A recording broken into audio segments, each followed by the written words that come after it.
ಆ ತಮಿಳ್ನಾಡಲ್ಲಿ ಆಗಿರೋದನ್ನು publish ಮಾಡಿದ್ದಾರು media. ಹೌದು, ಇಲ್ಲ ಹೈಲೈಟ್ ಮಾಡಿದ್ವಿ. ಹೌದು, ಆ ರೀತಿ ಈ ಕೆಲವಾರು ಕೇಸ್ಗಳನ್ನ ನೀವು ಹೈಲೈಟ್ ಮಾಡಿದರೆ ಪೊಲೀಸರಿಗೆ ಅರ್ಥ ಆಗ್ತದೆ, ಅಲ್ಲಿವರೆಗೆ ಅರ್ಥ ಆಗೋದಿಲ್ಲ. ತಮಿಳ್ನಾಡಲ್ಲಿ ಏನು 9 ಜನಕ್ಕೆ ಮರಣದಂಡನೆ ಆಯಿತು, ಆ ಥರದ್ದು ಕರ್ನಾಟಕದಲ್ಲಿ ಆಗದೇ ಇರಲಿ, ಪೊಲೀಸರಿಗೆ ಆಗದೇ ಇರಲಿ, ತೀರಾ ತಪ್ಪು ಮಾಡಿದ್ರೆ ಆಗಲಿ. ಎಸ್ ವೀಕ್ಷಕರೇ, ಸೊ ಅನೇಕ ಕಡೆ ಪೊಲೀಸ್ನವರು ಈ ಫೈನಾನ್ಸ್ ವಿಚಾರಕ್ಕೆ ಯಾರೊಬ್ಬರು ಬಡ್ಡಿ ವ್ಯವಹಾರ ಮಾಡ್ತಿರೋ ಪರವಾಗಿ ನಿಂತ್ಕೊಂಡು ಅವ್ನಿಗೇನೋ ದುಡ್ಡು ಕೊಟ್ಟಿಲ್ಲ ಅಂತ ಕೊಡೋ ಇಸ್ಕೊಂಡು ತಿನ್ಬೇಕಾದ್ರೆ ಚೆನ್ನಾಗಿತ್ತ ನಿನಗೆ ಅನ್ನೋದು, ಫೋನಲ್ಲಿ ಮಾತಾಡ್ತೀನಿ ಅದು ಮಾಡೋದು, ಸ್ಟೇಷನ್ ಹತ್ರ ಬಾ ನೀನು ಇಲ್ಲ ಅಂತ ಅನ್ನೋದು, ನೀನು ಆಯಿತು ಸರ್ ಏನೋ ಕೋರ್ಟ್ಗೆ ಕೇಸ್ ಹಾಕಿ ಸರ್ ನಾನು ನೋಡ್ಕೋತೀವಿ ಅಂತ ಏನಾದರೂ ಹಣ ತೊಗೊಂಡಿರೋನು ನೊಂದಿರೋನು ಏನಾದರೂ ಹೇಳಿದ್ರೆ ನಮಗೆ ಮಾತಾಡ್ತೀನ ನೀನು ಅಂತ ಹೇಳೋದು ಧಮಕಿ ಹಾಕಿ ನಾಳೆ ಅವರು ಕೇಸ್ ಹಾಕ್ತಾರೆ, ಕ್ರಿಮಿನಲ್ ಕೇಸ್ ಹಾಕ್ತಾರೆ. ಅದೇ ಪೊಲೀಸರು ಇಟ್ಬಿಟ್ರೆ that is a safer side. ಹೌದು, ಕಾಕಿ ಬಟ್ಟೆ ಹಾಕಿದ್ದೀನಿ ಅಂತೇಳಿ ತೋರಿಸ್ಬಾರ್ದು. ಯಾಕಂದರೆ khaki is not a permanent. ಕೆಲವೊಂದು ಸಿವಿಲ್ ಕೇಸಲ್ಲಿ ಪೊಲೀಸರು ಎಂಟ್ರಿ ಆಗೋಂಗಿಲ್ಲ, ಎಷ್ಟೋ ಸುದ್ದಿಗಳನ್ನ ನಾನು ಮಾಡಿದ್ದೀನಿ, ಎಂಟ್ರಿ ಆಗೋಂಗಿಲ್ಲ. ಆದರೆ ಪೊಲೀಸರು ಏನಂತಂದರೆ ಯಾವ ಕಕ್ಕ ತಿಂತಾರೋ ಗೊತ್ತಿಲ್ಲ ಕೆಲವು ಪೊಲೀಸ್ನವರು. ಸೊ ಒಟ್ಟಿನಲ್ಲಿ ಸಿವಿಲ್ ಕೇಸಲ್ಲಿ ಎಂಟ್ರಿ ಆಗಬೇಕು, ದುಡ್ಡು ಇಸ್ಕೋಬೇಕು, ಹೋಗಬೇಕು, ಯಾರು ಕಂಪ್ಲೇಂಟ್ ಕೊಡ್ತಾರೋ ಅವನ್ನೇ ಎದುರಿಸಬೇಕು. ಸೊ ಈ ಥರದ ಕೇಸ್ಗಳು ಕೂಡ ಇತ್ತೀಚೆಗೆ ನಡೀತಾ ಇದೆ. ಇದು ಕೂಡ ಜಡ್ಜ್ಗಳ ಗಮನಕ್ಕೆ ಬಂದಾಗ ಇದಕ್ಕೊಂದು ಸರಿಯಾದ ಕಠಿಣವಾದ ಶಿಕ್ಷೆ ಆಗಲೇಬೇಕು, ಪೊಲೀಸರಿಗೆ ಶಿಕ್ಷೆ ಆಗಬೇಕು ಸರ್. ಯಾವಾಗ ಸಿವಿಲ್ ಕೇಸು ಎಲ್ಲೋ ಮನೆ ಕಟ್ತಾ ಇದ್ದಾರೆ, ನನ್ನ ಸೈಟ್ ವಿಚಾರ ಅಥವಾ ನನ್ನ ಫೈನಾನ್ಸ್ ವಿಚಾರ ಸೊ ಅಂತ ಅಂದಾಗ ಅವರು ಕೋರ್ಟ್ಗೆ ಹೋಗಬೇಕು. ಪೊಲೀಸರಿಗೆ ಎಂಟ್ರಿ ಕೊಟ್ಟು ಅವರೇ ವಸೂಲಿ ಮಾಡಿಸುವಂಥದ್ದು, ಅವ್ನ ದುಡ್ಡು ಇಸ್ಕೊಂಡಿಲ್ವ ಅವ್ನು ಕೊಡೋ ಅಂತನ್ನೋದು. ಮನೆ ಕಟ್ಟುತ್ತಾ ಇದ್ರೆ ಆ ಮನೆ ಕಟ್ಟೋ ಜಾಗದಲ್ಲಿ ಸ್ಟೇ ಇದ್ದರೂ ಕೂಡ ಮನೆ ಅವ್ರು ಕಟ್ತಾ ಇರ್ತಾರೆ, ಇಲ್ಲ ಸರ್ ನಮ್ಮ ಜಾಗದಲ್ಲಿ ಮನೆ ಕಟ್ತಾ ಇದ್ದಾರೆ ಅಂತ ಪೊಲೀಸ್ ಸ್ಟೇಷನ್ ಕಂಪ್ಲೇಂಟ್ ಕೊಟ್ಟರೆ ಸೊ ಅವ್ರ ಪರವಾಗಿ ನಿಂತ್ಕೊಳ್ಳೋದು. ಸೊ ಏನು ಹೇಳ್ತೀರಿ ಇದು? ನೋಡಿ, ಇದು ಮೊನ್ನೆ ಒಂದು ಇದರಲ್ಲಿ ಕೂಡ ಹೇಳಿದ್ದಾರೆ, ಜಜ್ಮೆಂಟಲ್ಲೂ ಹೇಳಿದ್ದಾರೆ, ಪೊಲೀಸರು ಫೈನಾನ್ಸರ್ಗಿಂತ ತುಂಬ ಇದಾಗೋಗ್ಬಿಟ್ಟಿದ್ದಾರೆ ಅಂತ. ವಸೂಲಿ ಮಾಡಿಕೊಡೋ ದಂಧೆಗೆ ಇಳಿದ್ಬಿಟ್ಟಾರೆ. ನಾನು ಅವನಿಗೆ 3 ಲಕ್ಷ ಕೊಟ್ಟಿದ್ದೀನಿ, ಇನ್ನೂ ಕೊಡ್ತಾ ಇಲ್ಲ, ಸ್ವಲ್ಪ ಬಂದು ವಿಚಾರಿಸ್ ಮಾಡಿದ್ಬಿಟ್ರೆ ಅವ್ರೊಂದು 50,000 ಇಸ್ಕೊಂಡ್ಬಿಟ್ಟು 2.5 ಲಕ್ಷಗಳನ್ನು ಕೊಟ್ಟಿರೋ ಕೇಸು. ಬೆಳಗ್ಗೆ ಸಂಜೆ ಮನೆ ಹತ್ರ ತಿರುಗಿಬಿಡ್ತಾರೆ ಅವರು. ಸಾಹೇಬ್ರು ಸಾಹೇಬ್ರು ಕರೀತಾರವ, ಇಷ್ಟೇ ಬರೋದು ನಿಮ್ಮ ಮನೆ ಹತ್ರ, ಸಾಹೇಬ್ರು ಕರಿತಾರ ಬರ್ಬೇಕು. ಯಾರು ಸಾಹೇಬರು ಯಾರಿಗೆ ಗೊತ್ತಿಲ್ಲ, ಯಾರು ಸಾಹೇಬನೇ ಗೊತ್ತಿಲ್ಲ, ಅವ್ನ ಹೆಸರು ಅವ್ರಿಗೆ ಗೊತ್ತಿರಲ್ಲ. ಪೊಲೀಸ್ ಸ್ಟೇಷನ್ಗೆ PC ಬರ್ತಾನೆ ಮನೆ ಹತ್ರ, ಸಾಹೇಬ್ರು ಕರಿತಾ ಇದ್ದಾರೆ ಬರೋ, ಸಾಹೇಬ್ರು ಕರಿತಿದ್ದಾರೆ ಬರೋ, ಎಲ್ಲರೂ ಹೋಗ್ಲಿ ಸಾಹೇಬ್ರು ಕರಿತಾ ಇದ್ದಾರೆ ಬರೋ. ಯಾಕೆ ಅವ್ರಿಗೆ ಸಾಹೇಬ್ರು ಅಂತೀರಾ? ಅವ್ರಿಗೆ ಒಂದು ಡಿಸಿಗ್ನೇಷನ್ ಇಲ್ಲ. PSI ಕರಿತಾನೆ, PI ಪೊಲೀಸ್ ಇನ್ಸ್ಪೆಕ್ಟರ್ ಕರಿತಾನೆ, SP ಕರಿತಾನೆ, ಸಾಹೇಬ ಸಾಹೇಬ ಸಾಹೇಬ, ಹೇಗೆ ಅದು ಸಾಹೇಬ ಆಗ್ತಾನೆ? ಇಂಗ್ಲೀಷ್ನವರು ಬಿತ್ತೋದಂಥ ಬೀಜಗಳು ಸಾವೆಲ್ಲ ನೋಡಿ.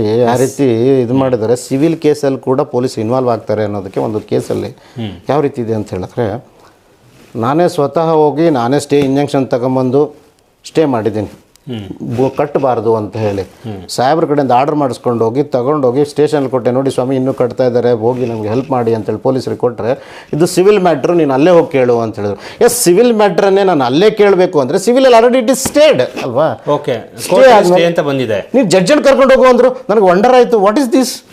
ಒಂದು ಮರ್ಯಾದೆ ಇಲ್ವಾ ಸಾಹೇಬ್ರಿಗೆ ಅಂತ ಹೇಳಿ ನಾನು ಇಮಿಡಿಯೇಟ್ ನಾನು SP ಹಾಕಿದೆ. ಏನು ಸಾಹೇಬ್ರೆ ಹಿಂಗಂತ ಇದ್ದಾರೆ ಇವರು ಅಂತ ಹೇಳಿ. ಮತ್ತು SP ಅವ್ರಿಗೆ ಆರ್ಡರ್ ಮಾಡಿದರು ಸರ್ಕಲ್ ಇನ್ಸ್ಪೆಕ್ಟರ್ಗೆ. ಆವಾಗ ಸರ್ಕಲ್ ಇನ್ಸ್ಪೆಕ್ಟರ್ ಅವ್ರನ್ನ ಕರೆಸ್ಬಿಟ್ಟು ಒಂದು ನಾರ್ಮಲಾಗಿ ಬರ್ಸ್ಕೊತಾನೆ, ಏನೋ ನಾನು ಅಲ್ಲಿ ಕೆಲಸ ಮಾಡ್ತಾ ಇಲ್ಲ ಹಾಗೆ ಹೀಗೆ ಅಂತೇಳಿ ಬರ್ಸ್ಕೊತಾನೆ. ಆದರೆ ಇವತ್ತಿಗೂ ಕೆಲಸ ನಡೀತಾ ಇದೆ. ನಾನು ಇಂಜೆಕ್ಷನ್ ಕೊಟ್ಟಾಗ ಯಾವ ಸ್ಥಿತಿಯಲ್ಲಿತ್ತು, ಇಂಜೆಕ್ಷನ್ ಕೊಟ್ಟಾಗ ಮನೆ ಯಾವ ಸ್ಥಿತಿಯಲ್ಲಿತ್ತು, ಇಂಜೆಕ್ಷನ್ ಕೊಟ್ಟ ಆದಮೇಲೆ ಅಂದರೆ ಇವಾಗ ಯಾವ ಸ್ಥಿತಿಯಲ್ಲಿದೆ ಗೊತ್ತಾಗ್ಬಿಡ್ತದೆ. Very simple. ಕಂಡೆಮ್ಡ್ ಕೋರ್ಟ್ ಆಗಲ್ವಾ, ಅವ್ರು ಶಿಕ್ಷೆ ಆಗಲ್ವಾ? ನೋಡಿ, ಅದಕ್ಕೆ ಹಾಕಿದ್ದೀನಲ್ಲ ಇವಾಗ ಆರ್ಡರ್ 39 ರೂಲ್ 2A ಕೆಳಗಡೆ ಹಾಕಿದ್ದೀನಿ. ಯಾಕೆ ಹಾಕಿದೆ ಅಂತ ಹೇಳಿದ್ರೆ, ಈ ಒಂದು police cannot help to the persons. ಅವ್ರು ಹೇಳ್ತಾರೆ ಮುಲಾಜಿಲ್ದಾಗೆ ನಮಗೆ ಸಾಹೇಬ್ರ ಕಡೆಯಿಂದ ಫೋನ್ ಬರ್ತಾ ಇದೆ, SP ಕಡೆಯಿಂದ ಫೋನ್ ಬರ್ತಾ ಇದೆ, ನನಗೆ MLA ಕಡೆಯಿಂದ ಫೋನ್ ಬರ್ತಾ ಇದೆ ಅಂತ ಒಂದು ಕಡೆ ಹೇಳೋದು, ಒಂದು ಕಡೆ ಹೇಳೋದು ಸಿವಿಲ್ ಮ್ಯಾಟ್ರ್ ಇದು ಅಂತ ಹೇಳ್ತದ್ದು. ಸಿವಿಲ್ ಮ್ಯಾಟ್ರಲ್ಲಿ ಕೋರ್ಟೇ ಆರ್ಡರ್ ಮಾಡಿದೆ, ಇದು ಸ್ಟೇ ಇದೆ ಅಂತ ಹೇಳಿ. ಅವಾಗ ಇವ್ರೇನು ಹೇಳ್ತಾರೆ ಪೊಲೀಸರು ನಿಮಗೆ, ನೋಡಿ ನನ್ನ ಹೆಸರು ಇದೇನೆ ಅದರಲ್ಲಿ ಇನ್ಸ್ಪೆಕ್ಟ್ರು, ಅಂದ್ರೆ ಇವರು ಡೈರೆಕ್ಷನ್ ತಗೊಂಬನ್ನಿ ಅಂತ. ಒಂದು ಹೈಕೋರ್ಟ್ ಜಜ್ಮೆಂಟ್ ಪ್ರಕಾರ ಸ್ಟೇ ಆದರೆ ಪೊಲೀಸ್ ಹೆಲ್ಪ್ ಮಾಡಬೇಕು ಅಂತಾನೆ ಇದೆ. ಆ ಜಜ್ಮೆಂಟ್ ಕೂಡ ಕೊಟ್ಟರು ಸಹ ನೋಡಲಿಲ್ಲ. ಮತ್ತೆ ಇವಾಗ ಆ ಪೊಲೀಸನ ಹೆಸರು, ಸ್ಪೆಸಿಫಿಕ್ ಪೊಲೀಸಿನ ಹೆಸರನ್ನು ಬರೆಸ್ಬಿಟ್ಟು ಸಾಹೇಬ್ರ ಕಡೆ ಫೈಲ್ ಮಾಡಿದ್ದೀನಿ ಇವಾಗ. ಅಂದರೆ ನೀವು ಒಂದು ಮನೆ ಕಟ್ತಾ ಒಂದು ಇಶ್ಯೂ ಆಗುತ್ತೆ, ಸಿವಿಲ್ ಮ್ಯಾಟರ್ ಆಗುತ್ತೆ, ಅದನ್ನ ಕೋರ್ಟ್ಗೆ ಹೋಗ್ಬಿಟ್ಟು ಸ್ಟೇ ತರ್ತೀರಿ. ಸ್ಟೇ ತಂದ ಮೇಲೆ ಪೊಲೀಸರು ಸ್ಟೇಗೆ ಪರವಾಗಿ ನಿಂತ್ಕೋಬೇಕಾಗಿತ್ತು, ಆದರೆ ಅವ್ರು ನಿಂತ್ಕೊಳ್ಳಿಲ್ಲ. Because of the pressure of the MLA of the ಇದು ಬ್ಯಾಕ್ಗ್ರೌಂಡ್ ಪ್ರೆಸರ್ ಅಂತ ಹೇಳ್ತಾರೆ, ಓಪನ್ ಆಗಿ ಹೇಳ್ತಾರೆ. ಅಂದರೆ ಜಡ್ಜಿಗಿಂತ MLA ತುಂಬ ದೊಡ್ಡವನು ಅಂದಂಗಾಯ್ತು. ಕಾನೂನು ಮಾಡಲಿ ಬಿಡಿ, ಅವರೇ ಮಾಡಿದಲ್ಲ. ಇಲ್ಲ ಅಂದರೆ ನಿಮ್ಮನ್ನ ಅಲ್ಲಿ ಸ್ಟೇಷನಿಂದ ಬೇರೆ ಸ್ಟೇಷನ್ ಹಾಕ್ತಾರೆ, ನನ್ನ ಮಾತು ಕೇಳಲ್ಲ ಅಂತ ಹೇಳಿದ್ರೆ. ಅದಕ್ಕೆ ಒಟ್ಟಿನಲ್ಲಿ ನಮ್ಮ ಜನ ಆಮೇಲೆ ಅವರೇ ಹೇಳ್ತಾರೆ, ಯಾರೋ ಇನ್ಸ್ಪೆಕ್ಟರ್ಗಳು ಹೇಳ್ತಾರೆ ಏನಂತ, ಮೇಲ್ಗಡೆಯಿಂದ ಪ್ರೆಸರ್ ಜಾಸ್ತಿ ಇದೆ ಸ್ವಾಮಿ ನನಗೆ. ಇಷ್ಟು ಹೇಳಪ್ಪ, ಮೇಲ್ಗಡೆ ಯಾರು, ನಾವು ಅಲ್ಲಿಗೆ ಹೋಗ್ತೀವಿ. ಎಲ್ಲಿದ್ದಾರೆ ಮೇಲ್ಗಡೆ? ಚಂದ್ರಲೋಕದಲ್ಲಿ ಇದ್ದಾರೆ, ಎಲ್ಲೇ ತಾನೇ ಇರೋದು. ಹಾಗಾಗಿ ನೆಕ್ಸ್ಟ್ ಆಫೀಸಲ್ಲಿ ಇರ್ತಾರೆ ಅಲ್ವಾ. ಹಾಗಾಗಿ ಇದು ಕೋರ್ಟ್ ಆರ್ಡರ್ ಆದ ತಕ್ಷಣನೇ ತಮ್ಮ ಮೀಡಿಯಾದ ಮೂಲಕನೇ ಕರ್ಕೊಂಡೋಗಿ ಅಲ್ಲಿ ನಿಂದಿರಿಸ್ಬಿಟ್ಟು ಒಂದು ಇಂಟರ್ವ್ಯೂ ಮಾಡೋಣ ಅಂತ, ಅದೇ ಯಾರು ಇನ್ಸ್ಪೆಕ್ಟರ್ ಹೇಳಿದಾನಲ್ಲ ಅದೇ ಇನ್ಸ್ಪೆಕ್ಟರ್ PI ಅವರಿಗೆ ತೋರಿಸ್ಬಿಟ್ಟು ಮಾಡೋಣಂತೆ. ಯಾಕೆಂದರೆ ಇದರಿಂದ ಒಂದು ಜಡ್ಜ್ಮೆಂಟ್ಗಳು ಆದದಾಗೆ ನಿಮ್ಮ ಮೀಡಿಯಾ ಮೂಲಕ ಬಂದಾಗೆ ಗೊತ್ತಾಗೋದು. ಹೌದು, ಜನಗಳ ಪಬ್ಲಿಷ್ ಆದಾಗ್ಲೇನೆ ನೋಡಿ, ಕೆಲವರು ಆ 9 ಜನ ಪೊಲೀಸರಿಗೆ ಮರಣದಂಡನೆ ಆಗಿದ್ದು ಎಲ್ಲಿ? ತುಮಕೂರಲ್ಲಿ, ಸಾರಿ ತಮಿಳ್ನಾಡಲ್ಲಿ ಆಯಿತು. ಆ ತಮಿಳ್ನಾಡಲ್ಲಿ ಆಗಿರೋದನ್ನು ಪಬ್ಲಿಷ್ ಮಾಡಿದ್ಯಾರು?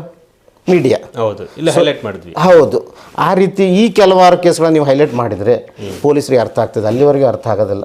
ಎಸ್ ವೀಕ್ಷಕರೇ, ಸೊ ಅನೇಕ ಕಡೆ ಪೊಲೀಸ್ನವರು ಈ ಫೈನಾನ್ಸ್ ವಿಚಾರಕ್ಕೆ ಯಾರೊಬ್ಬರು ಬಡ್ಡಿ ವ್ಯವಹಾರ ಮಾಡ್ತಿರೋ ಪರವಾಗಿ ನಿಂತ್ಕೊಂಡು ಅವ್ನಿಗೇನೋ ದುಡ್ಡು ಕೊಟ್ಟಿಲ್ಲ ಮತ್ತೆ ಕೊಡೋ ಇಸ್ಕೊಂಡು ತಿನ್ಬೇಕಾದ್ರೆ ಚೆನ್ನಾಗಿತ್ತ ನಿನಗೆ ಅನ್ನೋದು, ಫೋನಲ್ಲಿ ಮಾತಾಡ್ತೀನಿ ಅದು ಮಾಡೋದು, ಸ್ಟೇಷನ್ ಹತ್ರ ಬಾ ನೀನು ಇಲ್ಲ ಅಂತ ಅನ್ನೋದು, ನೀನು ಆಯಿತು ಸರ್ ಏನೋ ಕೋರ್ಟ್ಗೆ ಕೇಸ್ ಹಾಕಿ ಸರ್ ನಾನು ನೋಡ್ಕೋತೀವಿ ಅಂತ ಏನಾದರೂ ಹಣ ತೊಗೊಂಡಿರೋನು ನೊಂದಿರೋನು ಏನಾದರೂ ಹೇಳಿದ್ರೆ ನಮಗೆ ಮಾತಾಡ್ತೀನ ನೀನು ಅಂತ ಹೇಳೋದು, ಧಮಕಿ ಹಾಕೋದು, ಈ ಥರದ್ದೆಲ್ಲ ಸುಮಾರು ಇರೋದ್ರಿಂದ ನಾನು ಜನಗಳಿಗೆ ಹೇಳೋದಷ್ಟೇ, ನಿಮ್ಮ ಹತ್ರ ಸ್ಮಾರ್ಟ್ ಫೋನ್ ಇದೆ, ದಯವಿಟ್ಟು ಹೇಳ್ತೀನಿ ಮೈಯೆಲ್ಲ ಅಲರ್ಟ್ ಆಗಿರೋ ಒಂದು ರೆಕಾರ್ಡ್ ಮಾಡ್ಕೊಳ್ಳಿ. ಆ ಒಂದು ರೆಕಾರ್ಡಿಂದ ಏನೇನೋ ಬದಲಾವಣೆ ಆಗುತ್ತೆ. ಇದು ಡಿಜಿಟಲ್ ವರ್ಲ್ಡು, ಏನು ಬೇಕಾದ್ರೂ ಹೋಗ್ಬಿಡುತ್ತೆ. ಸೊ ಆ ಥರದ್ದು ಮಾಡಿದ್ದೀನಿ ನಾನು. ಸೊ ಹಾಗಾಗಿ ಯಾವ ಪೊಲೀಸರಿಗೂ ದಯವಿಟ್ಟು ನಾನು ಪೊಲೀಸರು ರಿಕ್ವೆಸ್ಟ್ ಮಾಡ್ಕೊಳ್ತಾರೆ, ನಿಮ್ಮ ವಿರುದ್ಧ ಇಲ್ಲ, ಆದರೆ ನೀವು ಮಾಡೋದು ಹಲ್ಕ ಕೆಲಸದ ವಿರುದ್ಧ ಇದ್ದೀವಿ. ನೀವು ಒಳ್ಳೆ ಕೆಲಸ ಮಾಡಿದ್ರೆ ನಿಮ್ಗೆ ಹಾರನ ನಾವೇ ಹಾಕ್ತೀವಿ, ನಿಮ್ಮ ಬ್ಯಾನರ್ ನಾವೇ ಕಟ್ತೀವಿ, ಓಕೆನಾ? ಸೊ ನಿಮಗೆ ನಾವೇ ಹೀರೋ ಅಂತ ತೋರಿಸ್ಬಿಡ್ತೀವಿ. ಸೊ ಹಾಗಾಗಿ ಈ ಫೈನಾನ್ಸ್ ವಿಚಾರ ಆಗಿರ್ಬೋದು, ಸೈಟು ಭೂಮಿಯ ವಿಚಾರ ಆಗಿರ್ಬೋದು, ಹೆಚ್ಚಿನ ಕಾಳಜಿ ವಹಿಸ್ತಾ ಇದೆ. ಮುಖ್ಯಮಂತ್ರಿಗಳು ಕೂಡ ಅದನ್ನೇ ಹೇಳಿದರು ಒಂದು ಸಲ. ಓಕೆ, ಪೊಲೀಸರು ಇತ್ತೀಥರೆಲ್ಲ ಕೆಲವೊಂದೆಲ್ಲ ವಿಚಾರದಲ್ಲಿ ಇದ್ದಾರೆ ಅಂತ. ಆದರೆ ನಿಮಗೆ ಏನೂ ಮಾಡೋಕ್ಕಾಗಿಲ್ಲ. 2,000 ರೂಪಾಯಿ ಕೊಡ್ತಾ ಇದ್ದೀನಿ ಅಂತಾರೆ, ಎದೆ ತಟ್ಟು ಹೇಳ್ಕೋಬೇಕು. ಆಸ್ ಎ CM ಆಗಿ ನಾನು ನೋಡಿ ಸಿವಿಲ್ ವಿಚಾರದಲ್ಲಿ ಬಂದಂಥ ಪೊಲೀಸವನ್ನ ಸಸ್ಪೆಂಡ್ ಮಾಡಿದ್ದೀನಿ, ಅವನ್ನ ತೆಗೆದುಹಾಕಿದ್ದೀನಿ ಅಂತ ಹೇಳಬೇಕು, ಅಥವಾ ಜನಗಳಿಗೆ ತೊಂದರೆ ಕೊಟ್ಟು ಅವನಿಗೆ ನಾನು ಕಿತ್ಬಿಸಾಕಿದ್ದೀನಿ ಅಂತ ಹೇಳಬೇಕು. ಅದು ಎದೆ ತಟ್ಕೊಂಡು ಹೇಳ್ಕೋಬೇಕು. ಪಾಪ ನಮ್ಮ ಮುಖ್ಯಮಂತ್ರಿಗಳು 2,000 ಕೊಟ್ಟು ಓಕೆ ಫೈನ್, ಅವ್ರ ಜೀವನಕ್ಕೆ ಎಷ್ಟು ಭದ್ರತೆ ಕೊಟ್ಟಿದ್ದೀರಿ ಅನ್ನೋದು ಕೂಡ ಇಂಪಾರ್ಟೆಂಟ್. ಹಾಗಾಗಿ ನಾನು ಪೊಲೀಸರಿಗೆ ರಿಕ್ವೆಸ್ಟ್ ಮಾಡ್ಕೊಳ್ಳೋದು ಏನಂದರೆ, ಇದು ಭೂಮಿ ವಿಚಾರ, ಸೈಟ್ ವಿಚಾರ, ರಿಯಲ್ ಎಸ್ಟೇಟ್ ದಂಧೆಗಳು, ಇವಕ್ಕೆ ಯಾವುದು ಕೂಡ ನೀವು ತಲೆ ಕೆಡಿಸ್ಕೊಳ್ಳೋಂಗಿಲ್ಲ. ಇದನ್ನು ಕೋರ್ಟ್ ಕಳಿಸಿ, ಕೋರ್ಟ್ ಏನು ಡೈರೆಕ್ಷನ್ ಹೇಳುತ್ತೋ ಆ ಥರ ನೀವು ಮಾಡಿ. ಅದು ಬಿಟ್ಟು ಜಡ್ಜ್ ಹೇಳ್ಬಿಟ್ಟೆ ಜಡ್ಜ್ನೇ ಕರ್ಕೊಂಡು ಹೋಗು, ಅವ್ನು ಡಿಸಿಷನ್ ಕೊಟ್ಬಿಟ್ರೆ ಅವನೇ ಕರ್ಕೊಂಡು ಹೋಗು, ನನ್ನ ಹೆಸರಲ್ಲಿ ಎಂಟ್ರಿ ಆಗಿದೆಯಾ, ನನ್ನ ಹೆಸರು ಮೆನ್ಷನ್ ಆಗಿದೆಯಾ ಅಂತಲ್ಲ. ಅವರು ಒಂದು ಸಲ ಜಡ್ಜ್ಮೆಂಟ್ ಕೊಟ್ಟ ಮೇಲೆ ಆ ಸ್ಟೇಷನ್ ಲಿಮಿಟಲ್ಲಿ ಯಾರಿದ್ದಾರೋ ಅವನೇ ಕರ್ಕೊಂಡು ಹೋಗಿ ಸೊ ಅವ್ರಿಗೆ ನ್ಯಾಯ ಕೊಡಿಸೋಂಥ ಕೆಲಸವನ್ನು ಆಗಬೇಕು. ಹಾಗಾಗಿ ಸಿವಿಲ್ ಮ್ಯಾಟರ್ನಲ್ಲಿ ಈಗಲೂ ಹೇಳ್ತಿದ್ದೀನಿ, ಪೊಲೀಸವರು ಎಂಟ್ರಿ ಆಗೋಂಗಿಲ್ಲ ರೀ, ನೀವು ಫೋನ್ ಮಾಡಿಬಿಟ್ಟು ಸ್ಟೇಷನ್ ಕರೆಯೋಂಗಿಲ್ಲ. ಅದೇ ಸಿವಿಲ್ ಕೇಸಲ್ಲಿ ಇವನು ಹೊಡೆದಾಡಿದ್ರೆ ಮಾತ್ರ ಪೊಲೀಸರು ನೀವು ಬಂದು ಎಂಟ್ರಿ ಆಗಬೇಕು. ಎಂಟ್ರಿ ಆದಮೇಲಿಂದ ಕೋರ್ಟ್ ಕಳಿಸ್ಬೇಕು. ಅದು ಬಿಟ್ಟು ನೀವು ದುಡ್ಡು ಕೊಟ್ಟಿರುವಂಥ ಅದಕ್ಕೆ ಹೊಡೆದವನು, ದುಡ್ಡು ಕೊಟ್ಟಿರುವಂಥ ದುಡ್ಡು ಕೊಡು ಅಂತ ನೀವು ಹೇಳೋಂಗಿಲ್ಲ, ಪೊಲೀಸರು ಹೇಳೋಂಗಿಲ್ಲ ಅಲ್ವಾ ಸರ್? ಫೈನಾನ್ಸ್ ವ್ಯವಹಾರಗಳು ನಡೀತಾ ಇರೋದು ಹಿಂಗೆ ಹೇಗೆ ನಡೀತಾ, ಅದಕ್ಕೆ ಜಾಸ್ತಿ ಆಗ್ತಿರೋದು ಅನ್ಸುತ್ತೆ ಕೆಲವೊಂದೆಲ್ಲ ಫೈನಾನ್ಸ್ ವ್ಯವಹಾರಗಳಲ್ಲಿ. ಈ ಒಂದು ಅವ್ನಿಗೆ ಯಾವುದೇ ಪರ್ಮಿಷನ್ ಇರೋದಿಲ್ಲ. ಫೈನಾನ್ಸ್ ಕೊಟ್ಟವನು 5 ರೂಪಾಯಿ 10 ರೂಪಾಯಿ 15 ರೂಪಾಯಿ ಬ್ಯಾಂಗ್ಳೂರಲ್ಲೆಲ್ಲ ಕೊಟ್ಟಿದ್ದಾರೆ, ತೋರಿಸ್ತೀನಿ ಬೇಕಿದ್ರೆ. ಆ ವಸೂಲಿ ಮಾಡೋದು ಹೇಗೆ ವಸೂಲಿ ಮಾಡುತ್ತೀಯ? It doesn't have a licence. So ಆವಾಗ ಹೀಗೆ ಇವರು ರೌಡಿಗಳನ್ನು ಇಟ್ಟರೆ ನಾಳೆ ಅವರು ಕೇಸ್ ಹಾಕ್ತಾರೆ, ಕ್ರಿಮಿನಲ್ ಕೇಸ್ ಹಾಕ್ತಾರೆ. ಅದೇ ಪೊಲೀಸರು ಇಟ್ಬಿಟ್ರೆ that is a safer side. ಹೌದು, ಆ ಕಳ್ಳನ್ನು ಪೊಲೀಸರದು ಇದು ಇಟ್ಕೊಂಡಿರ್ತಾನೆ ಸರ್, ಸಾಕ್ಷಿ ಇಟ್ಕೊಂಡಿರ್ತಾನೆ. ಅವ್ರು ಏನು ಮಾಡೋಕ್ಕಾಗಲ್ಲ, ಪೊಲೀಸವರು ಕೂಡ ಅವ್ನಿಗೆ ಎದುರ್ಕೊಂಡು ಬದುಕಬೇಕಾಯ್ತದೆ. ಹೌದು, ಯಾಕೆಂದರೆ ಅವ್ನಿಗೆ ದುಡ್ಡು ಕೊಡ್ಬೇಕಾದ್ರೆ ಅವನು ಜಾಣ ಆಗಿರ್ತಾನೆ. ಅವ್ನು ಏನು ಬೇಕು ವಿಡಿಯೋ ರೆಕಾರ್ಡೋ ಆಡಿಯೋ ರೆಕಾರ್ಡೋ ಅವ್ನು ಟೆಕ್ಸ್ಟ್ ಮೆಸೇಜು ಮಾಡಿ ಇಟ್ಕೊಂಡಿರ್ತಾನೆ, ಅವ್ನಿಗೆ ಗೊತ್ತಿರುತ್ತೆ ಅದು. ಅದಕ್ಕೆ ಪೊಲೀಸವರು ಆರಂಭದಲ್ಲೇ ಆ ಥರ ಒಂದು ಹೇಳ್ತಿರೋ ಕೆಲಸ ಮಾಡೋದಕ್ಕಿಂತ ಸೊ ಹುಷಾರಾಗಿರಿ. 35 ವರ್ಷ ನೀವು ಕೆಲಸದಲ್ಲಿ ಇರ್ತಾರೆ, ಯಾವತ್ತಾರು ಒಂದಿನ ಬೀಳುತ್ತಲ್ವ ಏಟು. ಆಮೇಲೆ ಯಾವತ್ತು ಹಣಕ್ಕೋಸ್ಕರ ನೀವು ಹೋಗ್ತಾ ಇರ್ತೀರಿ, ಅವತ್ತು ಮನುಷ್ಯತ್ವ ಹೋಗ್ತಾನೆ ಇರುತ್ತೆ. ನಿಮ್ಮ ಫ್ಯಾಮಿಲಿ ಬರ್ಬೋದು ಬೇರೆ ಥರ ಆಗೋಗ್ಬಿಡುತ್ತೆ. ನೋಡಿಬೇಕಾದ್ರೆ ಕಾಕಿ ಅಲ್ವಾ, ಕಾಕಿ ಬಟ್ಟೆ ಹಾಕಿದ್ದೀನಿ ಅಂತೇಳಿ ತೋರಿಸ್ಬಾರ್ದು. ಯಾಕಂದರೆ khaki is not a permanent, ನಿಮ್ಮ ಮೇಲೆ ಇರೋದಿಲ್ಲ. ನೀವು ರಿಟೈರ್ಡ್ ಆದ ಮರು ದಿವಸ ಹೊರಗಡೆ ಬಂದ ಮೇಲೆ ನಿಮ್ಮನ್ನು ಯಾರೂ ಸಹ ನೋಡೋದಿಲ್ಲ, ಮೋಸಿ ನಿಮ್ಮನ್ನು ಯಾರೂ ಕೇರ್ ಮಾಡೋದಿಲ್ಲ. ನಾನು ಹೈಯರ್ ಅಥಾರಿಟಿಯಲ್ಲಿದ್ದೆ, ಹೈಯರ್ ಪೊಸಿಷನಲ್ಲಿದ್ದೆ, ಹಾಗಿದ್ದೆ. ಕಾಕಿ ಬಿಚ್ಚಿ ಬಂದ ಮರುದಿನವೇ ನಿನಗೂ ಅದೇ ಗತೆ ಬರ್ತದೆ. ಅಷ್ಟೇ, ಯಾರ ಹತ್ರ ನೀವು ಲಂಚ ಈಸ್ಕೊಂಡಿರ್ತೀರಿ, ಅವನೇ ನಿಮ್ಮನ್ನ ಆಟ ಆಡಿಸ್ತಾ ಇರ್ತಾನೆ, ನೀವು ಮನೆ ಒಳಗಡೆ ಹೋಗಿ ಕೊರಗ್ತಾ ಇರ್ತೀರ. ಇವತ್ತು ನಾನು ಲಂಚ ಕೊಟ್ಟ, ನನ್ನ ವಿಡಿಯೋ ನಾನು ಮಾಡ್ಕೊಂಡ್ಬಿಟ್ಟಿದ್ದೆ, ನಾನು ಮುಂದೆ ಯಾವತ್ತರ ಎಲ್ಲರೂ ಬಿಟ್ಬಿಡ್ತಾನೆ ಅಂತ. ಅದು ಕೂಡ ಒಂಥರ ಪಕ್ಕ ಅಂತಿರುತ್ತೆ. ಕಾಕಿ ಬಟ್ಟೆ ಅಷ್ಟೊಂದು ಪವರ್ ಅಂತ ಅಂದ್ಕೊಬಿಡಿ.